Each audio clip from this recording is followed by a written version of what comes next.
Hello,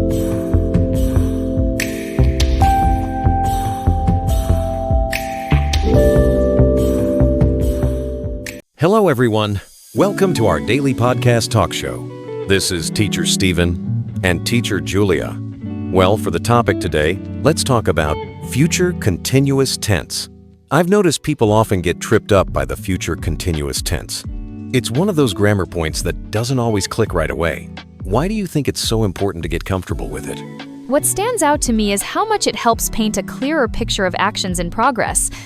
If you say, "I will be studying at 8 p.m., it instantly tells the listener what's happening at a specific future moment, so useful for making detailed plans or describing routines. Exactly. It's not just about the future in general, but about catching someone in the act of doing something. I find that really handy, especially when planning events or meetings. For sure, and it also makes conversations more natural. Instead of sounding robotic with only will plus a verb, you add a sense of life and timing to what you're saying. That can really change how others perceive your intent. That makes a lot of sense. So, let's break down how to actually build the future continuous tense. What's the formula people need to remember? It's more approachable than it looks. You just use will be followed by the base verb plus ing. For example, she will be running. That's really all there is to it. I like that it doesn't change for different people.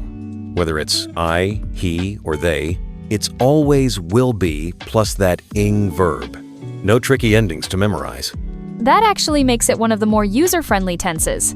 Once you get the hang of the pattern, it's easy to slip into your everyday speech or even your writing. Now I'm curious, where do you notice the future continuous tense popping up most in daily life? Honestly, travel planning brings it up all the time.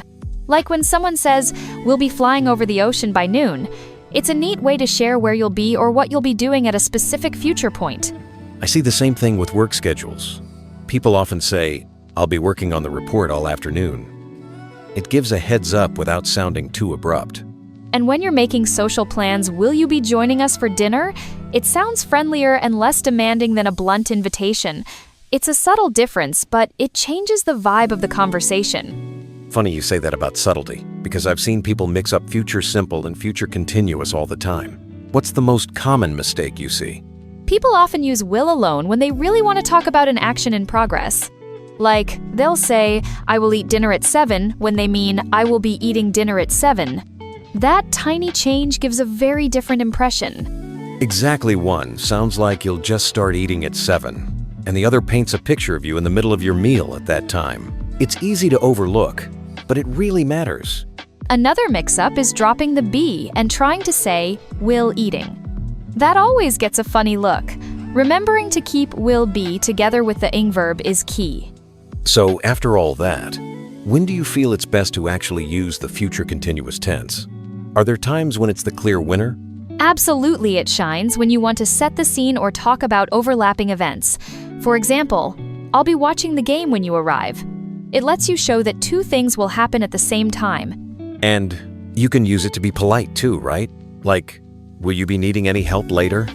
It sounds less pushy than, "Will you need help?" Totally. It gives the listener space and feels more considerate.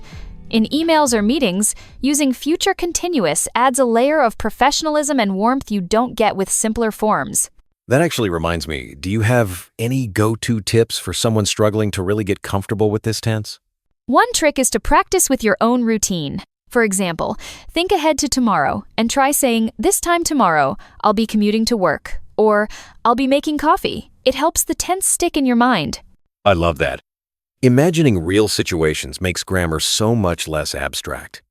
And honestly, the more you use it, the more natural it feels. Absolutely. And if you ever get stuck, just remember, will be plus ing is your friend. The more you try, the easier it gets, and suddenly, future continuous is second nature.